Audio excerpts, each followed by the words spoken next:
ছেলেরা কেমনে বললে বুঝবে, আমি নিজেও বুঝি না। অনেক চিন্তা লাগে আমার, খুব মায়া লাগে আমার, খুব আশ্চর্য লাগে যে আহারে গ্রামকে গ্রাম, গ্রামকে গ্রাম ছেলে পেলেদের চেহারা দেখলে মনে হয় নামাজ পড়ে না কতদিন, চেহারায় চুল, প্যান্ট জামা কি সুরত, কোন ভদ্র নম্র সভ্য মানুষের আকৃতি নাই। ফজরের নামাজ কখন ওয়াক্ত হয়, শত শত নাফরমান বলতেও পারবেন। ফজরের জামাত হয় কখন, ওয়াক্ত হয় কখন, কত পারত, তার বাপেও কই দেখত, তার সৈদ্য গোষ্ঠী কই দেখত।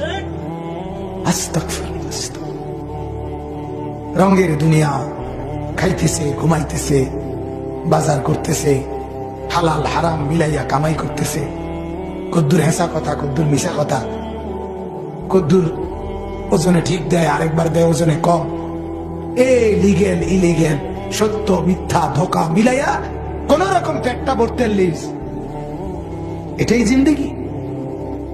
এজন্যই আমাদের আশা পৃথিবীতে। চারিদিকে জানোয়ার গুলো দেখেন, গরু, ছাগল, ভেড়া, বকরি, কুকুর, বিড়াল, হাঁস, মুরগি, এদের সাথে আমাদের পার্থক্য কি দেখেন? মিলান আপনি, পার্থক্য কি? যদি শুধুই খাওয়া পড়া, যদি ঘুম যাওয়া, জৈবিক চাহিদা মানে লজ্জাস্থানের যে শাহওয়াত, এটা যে পূরণ করা, পেটের চাহিদা পূরণ করা, এটাই যদি হয় জীবন, তো জন্তু জানোয়ারও তো এই দুটা পূরণ করে। কথা বলেন না? জন্তু জানোয়ার জৈবিক চাহিদা পূরণ করে কিনা বলে, যৌন চাহিদা পূরণ করে কিনা, খাবারের চাহিদা পূরণ করে কিনা, তো পার্থক্য কোথায়? আমাদের জীবনের পার্থক্য কোথায়? আমরা যে মুসলমান, আমাদের আলাদা তফাৎ কোথায়? বলো না ভাইয়া, ছেলেরা তোমরা বলো ভাই। মনে করো তোমার খবর কেউ নিল না, তাই বলে কি তুমি তোমারে নষ্ট করে দিবা? কথা হইল। মনে করো আমি এতিম, আমার মা নাই, আমার বাপ নাই, এই কারণে বুঝি আমি আমারে শেষ করে দেব, এটা বুঝি কথা হলো? আল্লাহ তাআলা কোরআনে বলছেন, ওয়ালা তুলকু বিআইদিকুম ইলা তাহলুকা। এই আল্লাহ বলেন, আমার বান্দা তোমরা তোমাদের নিজের হাতে নিজেকে ধ্বংসের দিকে ঠেলে দিও না। ওয়ালা তুলকু বিআইদিকুম, নিজেদেরকে নিজ হাতে ফেলে দিও না, ইলা তাহলুকা, ধ্বংসের দিকে। নিজের বরবাদ নিজে করো না, আল্লাহ নিষেধ করছে। কু আনফুসাকুম, আল্লাহ তাআলা বলছে আমার বান্দা নিজেকে বাঁচাও।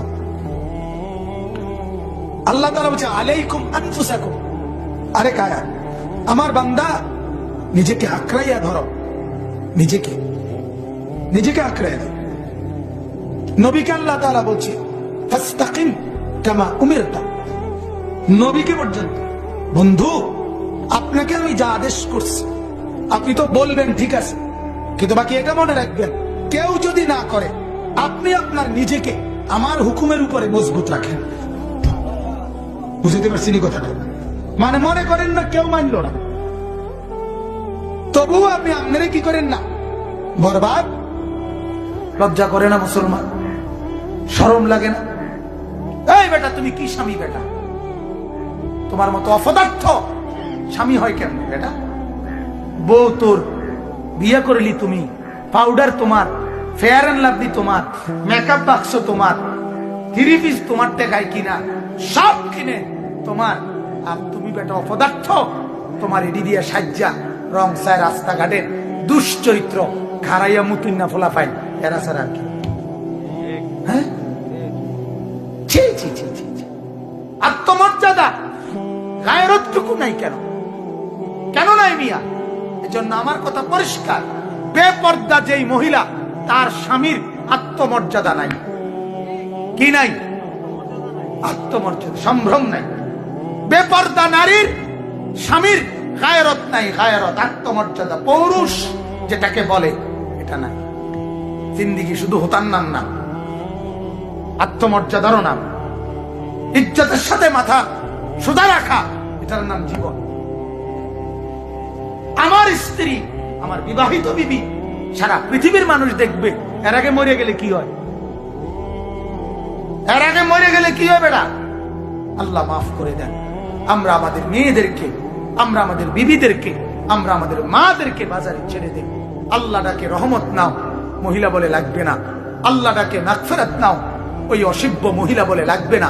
আল্লাহ বলে নাজাত নাও, ওই জানোয়ার মহিলা বেপর্দা বলে লাগবে না। রহমত, মাগফিরাত, নাজাত আমার লাগবে জুতা, আমার লাগবে থ্রি পিস, আমার লাগবে শাড়ি, আমার লাগবে গহনা, আমার লাগবে ওই বেয়াই লেগে